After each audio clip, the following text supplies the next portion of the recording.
জীবনে যা পাইনি তার জন্য দুঃখ নেই, যা পেয়েছি তা দিয়ে সুখী। কারণ জীবনের সবচেয়ে বড় সম্পদ হলো সুস্থ শরীর, ভালোবাসার মানুষগুলো আর প্রতিদিনের সূর্যোদয়।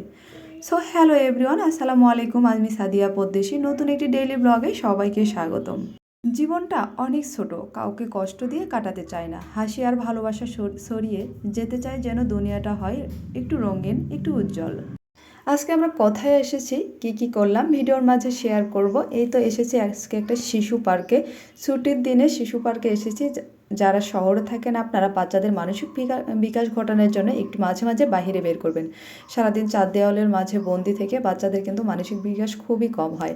তাই বাচ্চাদের সাথে একটু মিশতে দিবেন, খেলতে দিবেন, ওদের মন মানসিকতাও ফ্রেশ হবে। সাথে আপনারা যাবেন, দেখবেন আপনাদের যদি খারাপ লাগে ঘরে বসে, তখন আপনাদের মন মাইন্ডও ফ্রেশ হয়ে যাবে। আমি কিন্তু মাঝে মাঝেই ঘুরতে যাই, ঠিক আছে। আমি একজন ভ্রমণবিলাসী মানুষ, আমার মতো আর কে কে আছেন, আমরা দুইজনই কিন্তু এরকম। আমি মাঝে মাঝেই একদিন 2 দিন 3 দিন পর পরই দেখবেন যে বের হই আর আপনাদের মাঝে ভিডিও উপহার দেই। এই তো আমার বেবিটা অন্য একটা বেবির সঙ্গে বসে দিয়েছি, ও ছোট জন্যে একা একা বসতে পারে না, দোল খাচ্ছে। এই তো আমার কিউটের ডিব্বাটা, এটা ছোটোটা হচ্ছে আমার মেয়ে, ওটা অন্য একটা মেয়ে পার্কে এসেছে। আর একটা আপু এসেছে, এই দেখেন শাড়ি পরে কি সুন্দর লাগছে, মাশাআল্লাহ, কিউটের ডিব্বা।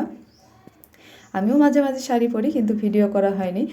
আরে আমি আজকে এসেছি বোরকা পরে, আপুটা যাচ্ছে, আমি একটু ক্যামেরায় বন্দি করে নিলাম। আমার কিন্তু পরিচিত আপু, তাই আমি আমার সঙ্গে এসেছে, তাই কিন্তু ভিডিও করেছি। অন্য কোনো মেয়ে হলে আমি ভিডিও করতাম না। যদিও পার্ক অনেকেই ফটো সেশন করার জন্য, মানে এই পার্কটা এত সুন্দর মনোরম পরিবেশে, আপনারাও চাইলে কিন্তু আসতে পারেন, ঠিক আছে। ফটো সেশন করা বা বিভিন্ন কন্টেন্ট ক্রিয়েটর এসেছে, দেখলাম ভিডিও কন্টেন্ট তৈরি করতেছে। অনেক আপুরা এসেছে, অনেক ভাইয়ারা এসেছে, আবার বেবিরাও এসেছে, সাথে অভিভাবকরাও এসেছেন। এত মনোমুগ্ধকর পরিবেশ দেখে খুবই ভালো লাগে।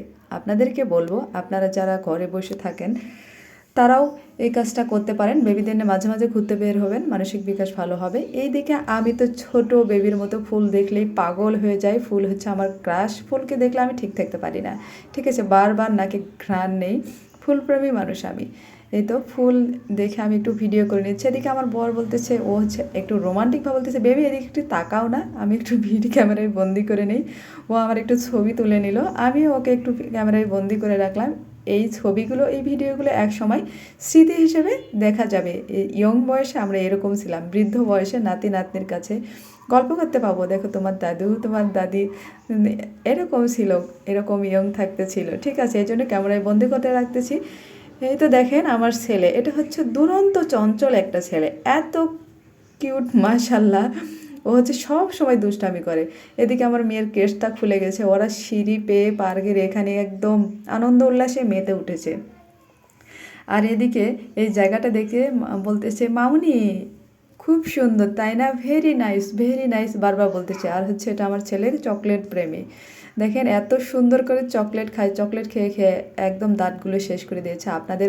যাই হোক, বেবিরা খুবই আনন্দ উল্লাস করতেছে। জীবনে ভালো থাকতে হলে বেশি কিছুর প্রয়োজন হয় না, মনের মতো একটা মানুষ হলেই যথেষ্ট। পারফেক্ট জীবন সঙ্গিনী হলে আর কিছু লাগে না জীবনে। এ তো আমি একটু দোল খাচ্ছি।